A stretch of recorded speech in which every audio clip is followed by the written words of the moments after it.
கடலும் நண்டும் ஃப்ரெண்ட்ஸா இருக்கிறாங்க.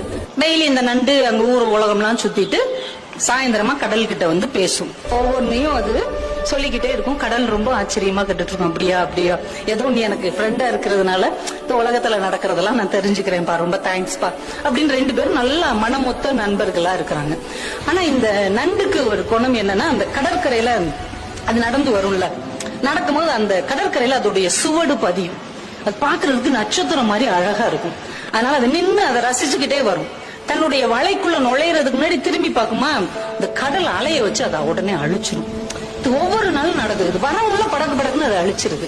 இந்த நண்டுக்கு மனசு என்னமோ பண்ணுது, நம்ம நண்பனுக்கு நம்ம மேல ஏதோ பொறாமை இருக்குதோ, அதால நடக்க முடியாது, நம்மளால நடக்க முடியுது. அந்த பொறாமையில இவன் நம்ம சூட அழிச்சு விடுறானோ, இவன் இவங்க ஃப்ரெண்ட்ஷிப் வச்சுக்கலாமா வேணாமா, ஒரு பொறாமப்படுறவன் எல்லாம் ஒரு நண்பனான்னு மனசுக்குள்ள நினைச்சுக்கிட்டே இருக்குது.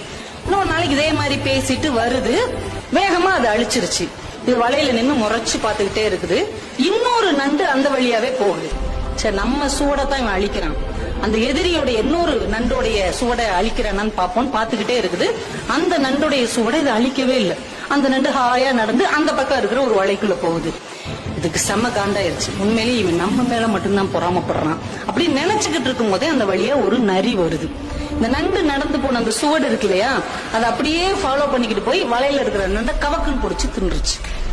இப்பதான் இந்த நண்டுக்கு ஒரு விஷயம் புரிஞ்சது, தன்னுடைய நண்பன் தன் சுவடுகளை அழிக்கவில்லை, தன்னுடைய வாழ்க்கையை காப்பாற்றி இருக்கிறான் என்ற உண்மை புரிந்தது. உடனே ஓடி வந்து மறுபடியும் அந்த கடற்கரையில் எழுதுச்சு, முன்பே காப்பான் அன்பே நட்புன்னு எழுதுச்சு.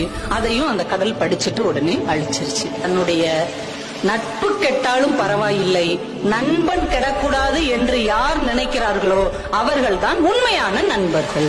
அப்போ உண்மையான நண்பர்கள் உங்களை சுற்றி இருக்கிறாங்களா அப்படின்னு பாருங்க. அப்படிப்பட்ட உண்மையான நண்பர்கள் உங்களுக்கு அமைந்தார்கள் என்றால் அவர்களை தக்க வைத்துக் கொள்ளுங்கள். ஏன்னா நம்ம வாழ்க்கையில ரொம்ப தடுக்கி விழுகிற இடம் இந்த நட்பாகத்தான் இருக்கும். இந்த நட்பு நல்ல விதமா அமைஞ்சிச்சுன்னா நீங்க வாழ்க்கையில வேற உயரங்களுக்கு நீங்க போக முடியும். அதே நட்பு கொஞ்சம் ஏறுக்கு மாறாக அமைந்து விட்டால் நம்ம எங்க போய் நிற்போம் அப்படிங்கறதே நமக்கு தெரியாது.